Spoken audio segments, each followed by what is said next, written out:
Hi, good afternoon, everybody. Today I'm here with Allera Dawn, and this week we're actually going to untangle the concepts of emotion, intuition, and also emotional intelligence in a business context. Now, we were just talking before we went live about actually how much of business conversations, business decisions is made or we think goes on above the shoulders, and yet actually how much is drawn from intuition. And so, why learning to tap into your intuition and inner guidance will help you be a superpower in your business in 2023. So, Allera has kindly joined me. We've done this a few times now, but she's a leading spiritual life and business coach who is called the modern day high priestess. She's shaking up industry perceptions and disrupting traditional business models, activating wealth and elevating conscious leadership among global communities. And obviously, this is why her and I are trying to do this together, because it's really important for both of us to create a consciousness level that we're not seeing much in business at the minute. So, hi, welcome. Hey, great to be back. So, what are your thoughts as we even just state the title? What is it that immediately pops into your head on this topic? I think it's the awareness that what has worked to this point in business is not going to be what is going to work in future. We're going into what's called the era of frequency, which means that people are naturally starting to be more energy aware. And often what's being triggered within them is emotions, old trauma, and sensitivity to their environment. We're not avoiding that. That is why there is a wave of mental health issues and everything coming to the surface. And when we look at this energetically, as in some of our past conversations, this comes back to this know yourself. And the more that we know ourselves and do the work to clear the channels of perhaps past pain, trauma, projections, energies, that's when we clear ourselves up to be able to actually receive clearer guidance. And intuition, a lot of people get the incorrect notion that it is something that is only defined by, psychics, like some kind of mystic Meg thing that only the select few have. But I want to blow that wide open because I work with CEOs, I work with men, women, professionals. I've got 2 lawyers that joined my group recently, women in business, female entrepreneurs, tech, all over the place. This is not defined by necessarily your lineage, although some lineages will come in with, more predisposed to be intuitive, and that's fine. But this is something that is everybody has access to, everybody has it within them, but nobody has been taught. So right. Understanding that most people believe that, psychic development is all to do with like pineal gland and third eye, but actually what's happening at the moment is the heart consciousness. And your heart, science understands, is an electromagnetic field, which ultimately means that when your heart is open, you feel the intention of things. You feel the truth in what people are saying and the marketing and whatever else is going on.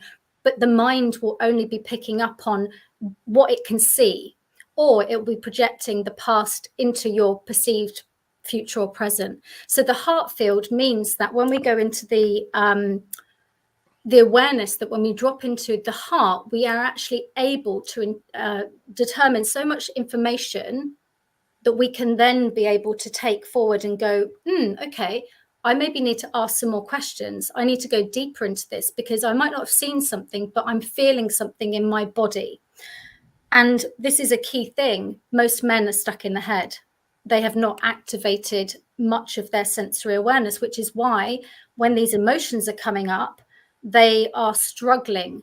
And I want to share with you that emotions are not something to be frightened of. They're actually something that I think even a Harvard expert has recognized, that an emotion can be processed within 90 seconds.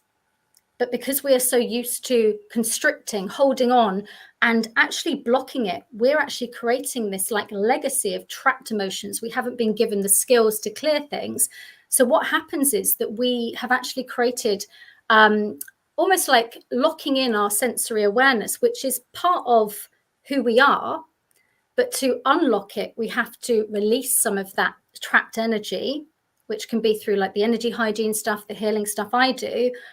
And that then opens us up to be able to not just take the information from the mind, but from the heart. And a lot of people talk about gut instinct, which is interesting, but when you actually go into the energetics of it, we hold huge amounts of past trauma and imprinting from really the groin up to the solar plexus. So we need to know, am I getting a twinge of something here because actually I'm getting a warning? Or is this past programming that I'm holding on to that's just playing up? So okay, I think we need to slow down. Yeah, many different layers. I think you've just downloaded an awful lot of information. I think probably most people are going, whoa. Yeah, it's like connecting the heart, the brain, and the sacral, and that is the clear channel. It's amazing because, I mean, I think a lot of people are probably about kind of 10 steps and probably, you know, wanting to understand this in a bit more detail.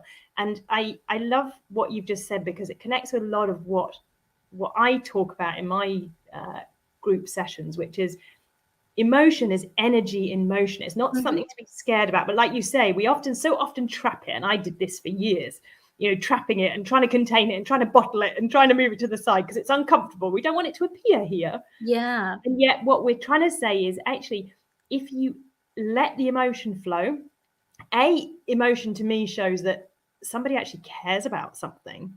So, you know, well, what's there? If you can even dig into that next level of what's there, what's important about that, then you open up a whole new level of conversation.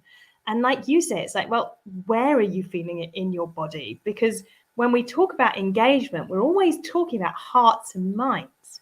And this is what really came out when you were talking, is it's taking the heart and the mind. And engagement and like being able to connect with people and being able to actually have an honest conversation means that you need to go below that surface. And when somebody shows an emotion, like you say, not trying to push it away immediately, actually dig what's here, what's happening for you right now, because that is how we at least take the first step to understand it. And that to me was like really stood out from everything that you were saying, was this doesn't have to be difficult. It is definitely not just a female skill, which is quite often what we hear. Although I think I'm hearing from you that it's actually more related to feminine energy, because we've all got masculine and feminine energy. So it's kind of tapping into that and actually allowing what's been there and what you've been through to the emotions to be processed. Otherwise you can't move forward consciously. You're always in a kind of a reactive state to what has happened previously. And it's also understanding the difference between your emotions are not your intuition, and your nervous system is literally wired through all of you, and you are experiencing the world through your nervous system. So when we start to feel uncomfortable, triggered, or what have you, the nervous system is picking up on a like for like frequency that essentially comes back to the body and tells it, wait a minute, there's something I pick up on here. The brain is then scanning the database for, where did this come from? Where's the danger? The reptilian brain.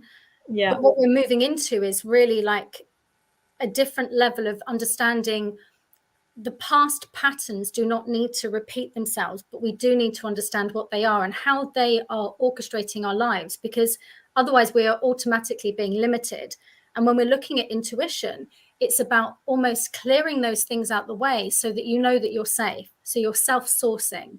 And when you come into a space of literally, I feel safe, I feel grounded, I'm now going to ask intuitive questions to maybe my body, to my heart, or maybe I'm going to do some writing, journaling, or I'm going to create some space to just be like, okay, what is it my body needs today? What is it my soul needs today? And start to listen to those whispers. And that takes time, and it means slowing down. It also means spaciousness, and it means feminine energy, which might trigger lots of men being like, whoa, I don't need feminine energy.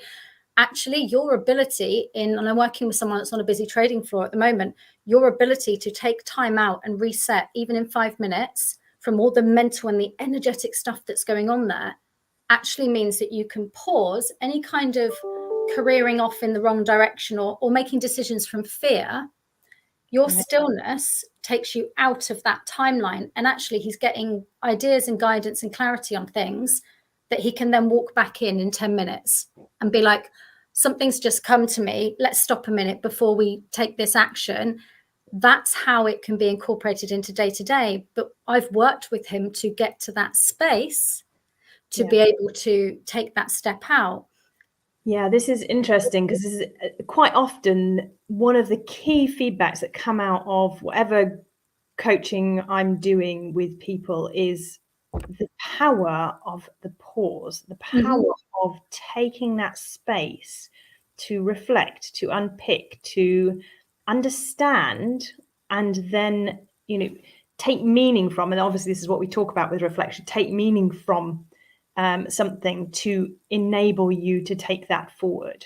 Yeah. And that really is key to all of this. And this is why I guess you and I are both talking about raising the level of consciousness.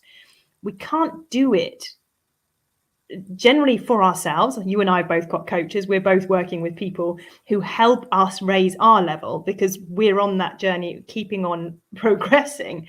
But it is super hard, almost impossible to be able to create that space if you've never done it before. Because you can only go so basically, if you work with somebody, they can only take you as far as they've gone.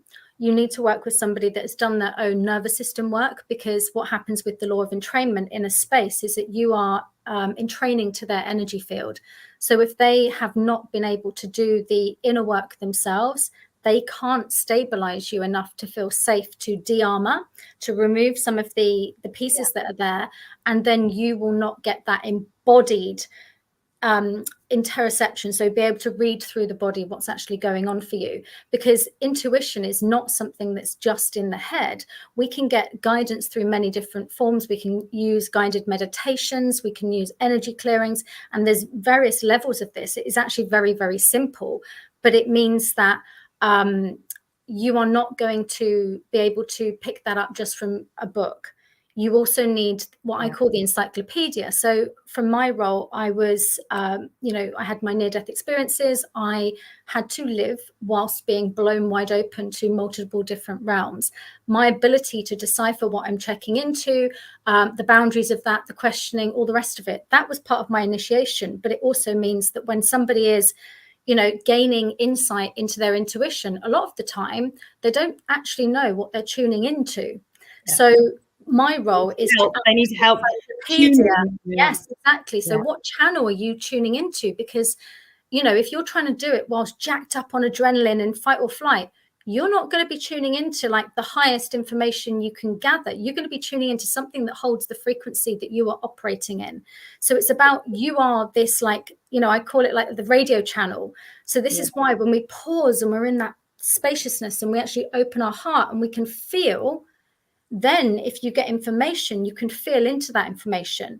You can feel the frequency of it, the texture of it, and you can set boundaries, you can question, you have to do these things. If somebody didn't teach you that, honestly, I have had people come to me and they are tapping into all sorts of things, and it's not necessarily truth. It's just, sometimes also recognizing that, this is where the inner work for inner child work comes in. Understanding the inner critic is actually energy and voice of parents.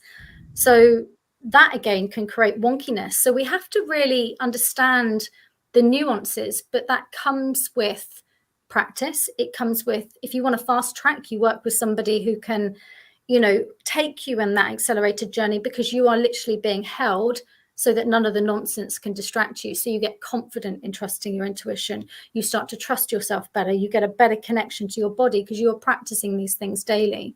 Right. And this is where you then can start bringing it into conversations. And I think that's the bit, is like, how do you translate this into something that's tactical in business?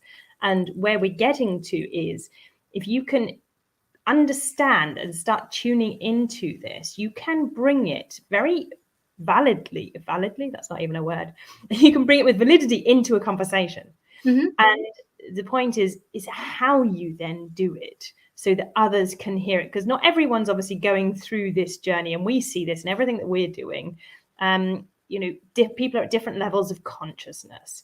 Now, we know that a lot of people in business, like you say, they're driving, they're moving, they can't stop to do this. So it still needs to go into words that other people can hear in a way that they can kind of compute it, if we want to talk about the brain power.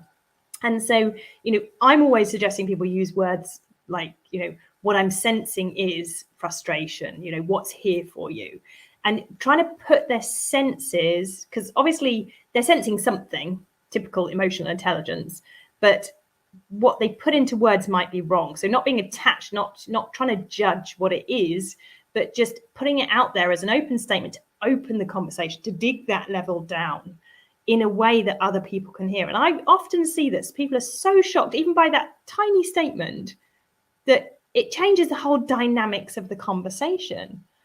But I mean, what are your tactics? What are your ways that you kind of give your clients to help them bring this into what you might call normal business conversation? Yeah, so I actually take this into workplaces. I'm doing this at a wellness festival tomorrow. My Overwhelmed to Empowered program literally gives them the toolkit to reset and set the energy field so they're clear. So that means that if they are about to go into a meeting, they're going in there with the right energy that will influence the room. It also means that what they have gathered information from a place of neutrality and open-heartedness, not from fear or rushed. And when they bring their information in, we've got to remember that when someone suggests something, they don't even need to say, I'm sensing. It's like, okay, I mean, I was on the sales and trading floor, and they knew that I had my abilities. So ultimately, I'm channeling, I'm getting information they can't access. So actually, there was an element of when I was bringing it through, I was just being fully myself.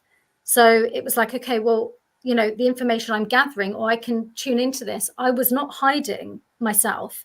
And I think that when we actually put that block in, it actually disrupts the energy flow and creates doubt, because we're creating doubt by limiting that flow of energy out. I would explain things. Okay, I remember having a project, quite an important project, where I'd identified quite a big gap. And I said, look, we're going to be back from lockdown in 9 months' time. If we don't address this, you're going to have all these different clients doing XYZ because it's going to come up for you.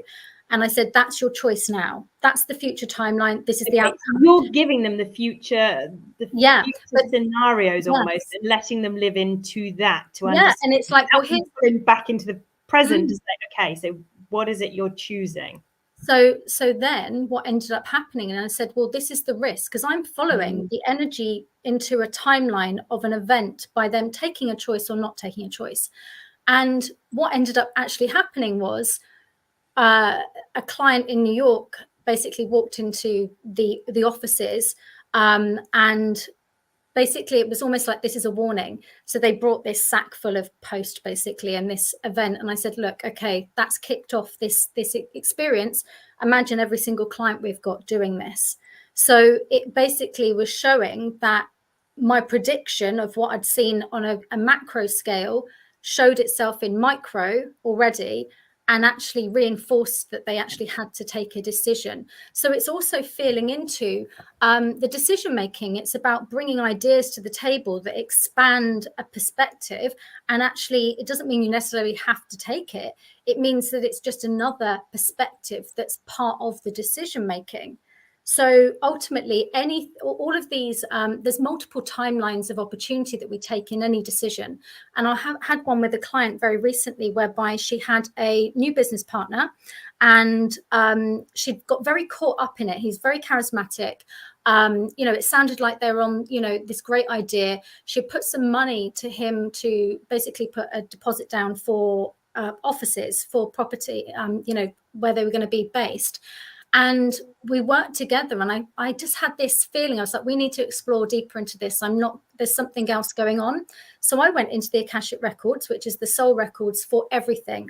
I then pulled up the energy field, and I could see that the dynamic they'd had in other lifetimes. I could see the energy he was playing from. I could see that there was, a betrayal frequency, deception going on. And I said to her, look, right, this is the information we're being given. So you now have a choice to go back and ask more questions and see what gets unveiled. And I did something which is part of my kind of energetic clearing. So I cleared the field. The next day she rang him and asked some questions, and he was a bit cagey. So she kind of got some information from that. He thought he'd put the phone down, but he hadn't. And actually everything that I'd talked about and more was revealed by him having a conversation with someone that she overheard for an hour on the phone, which then basically revealed the truth of what was happening and allowed her not to sign a contract to go into business with this person. So that's literally how we can, at a very professional level, work with this. And this is really going to be possible for people to be able to do this kind of stuff in future. This isn't just limited to myself, but it obviously is something that you would need to work with somebody to get to that level. But it's definitely how I'm working with people in businesses to help see the blind spots in the unseen before making business decisions.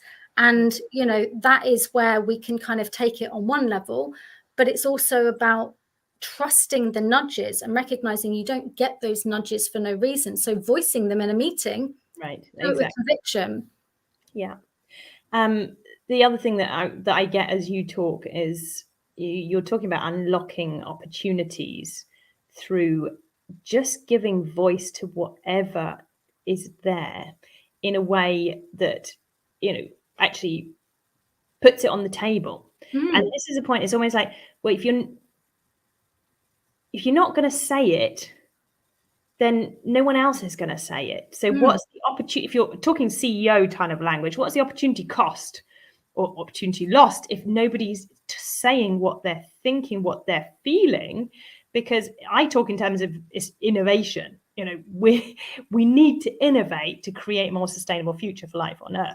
That's not going to come through one head talking to the next head. We need to engage the rest of us to be able to dig below the surface. You know, typical iceberg. When you're using your head, you're only using like a third of probably less of actually what your full potential. And anybody who wants to be at the forefront of innovation in the next 5 years, in the next probably even 2 years, at a consciousness level, they need to have understood what this looks like for them so that they are actually able to lead. There's this typical saying that a business is only as conscious as its highest leader.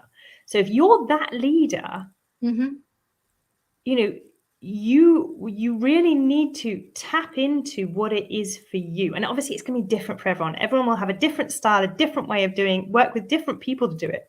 That's not what I don't think either of us are trying to say. We're just trying to kind of call it out to say, you will be holding your business back if you haven't been able to unlock the potential that's more than just our heads. And how you do it and how you create that within your business and allow it within your business, because this is part of it. You know, up until now we've been role modeling that certain emotions are acceptable, but most of them, oh my goodness, you know, don't go there. And actually what we're trying to say is we've got to get a lot more human in businesses again to allow this in.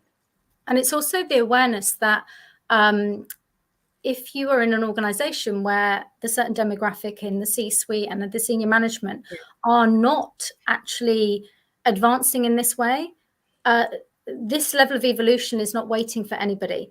And quite frankly, the more that you are doing this kind of work, you are opening yourself up to creative life force energy. It's your soul, it's your source connection. So these people are going to be pumped full of like more creative life force energy.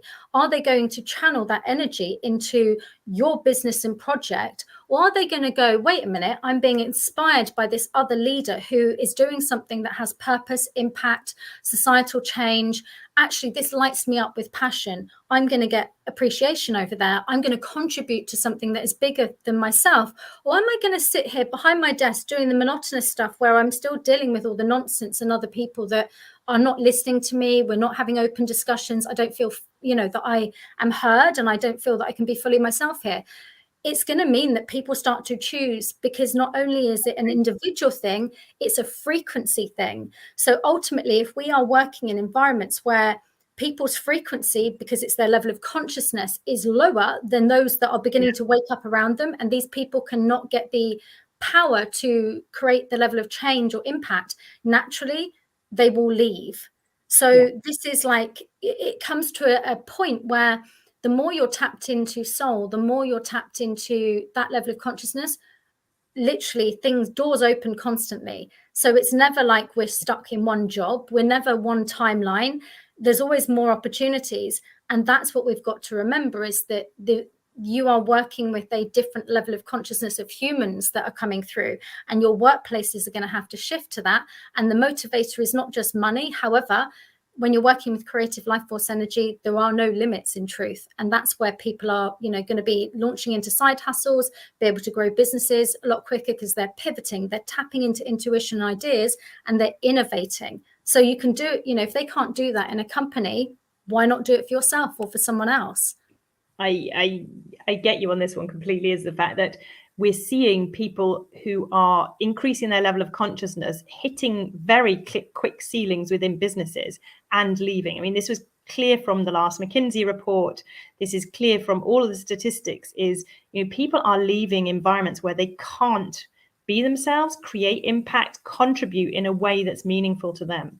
And if there's one thing that comes out from most of the people that I'm working with, is, how we create an impact and how we create a positive contribution to others, not just ourselves, that bigger picture. That's really where the driver's going. So you're right.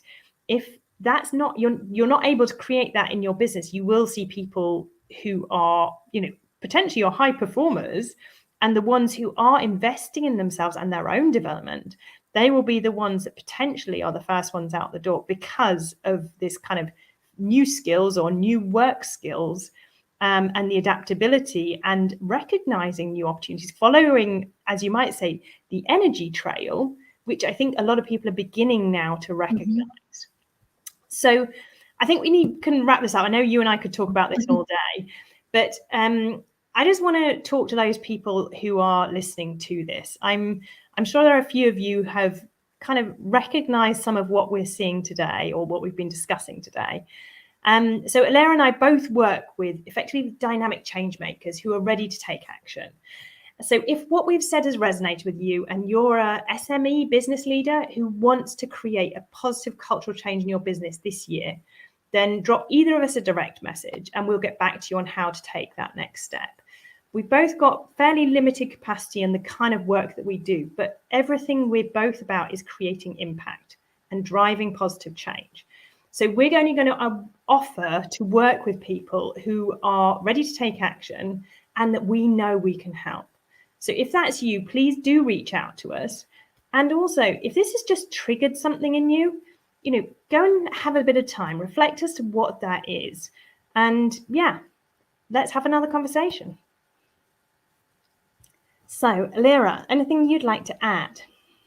Yeah, if it resonates for you as well, that the things that I've talked about, whether it's about trauma or whether it's about personal things that you want to explore, my work's very varied. I have the workplace wellness piece, but I also have all of this other stuff, which is the trauma work, the divine feminine activation, the more intuitive, that side of things. So don't feel that, how would I fit this into a workplace discussion? Because actually, when you change anything to do with the inner work of yourself, the ripple effect is your money, your work, your health, your business, your home life.